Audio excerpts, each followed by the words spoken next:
رنگ امروزه جامعه ما و شما در هر دکان عرق نبود، در هر یک قدی کوچه یک بشکه پیوه نویساندگی سویجی پیوه او از سر سبیل بمانه و سویجی.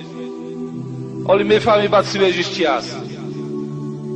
وای به حال همون مسلمان هایی که اینا میفروشن، وای به حالتان.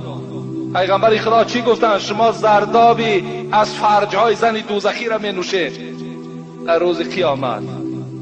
بعد میبینی که کلامش سویجی هست. در هر قدی کوچه و در هر دکان این گونه عرق فروشی نبود. امروز من حیرت نمیمانم، باور کنین مسلمان عرق فروش است. مسلمان در معرکاش عرق میدهد، مسلمان عرق خورای، مسلمان دزدای، مسلمان خیانتکارای، مسلمان دروغگو. از این چی گونه مسلمانی باشد؟ آخر شما یک بار آدمو بود پرستای خطای عبرت گیرید، همونها را ببینید، همون بود پرستیشان در چند قدر صادقند. یک بود در پیشان همون لباسهای زرچون پوشیدگی و سرها تراشیدگی از سر تا بیگاه در بیخ همون بود نشستگی هم را عبادت میکنند.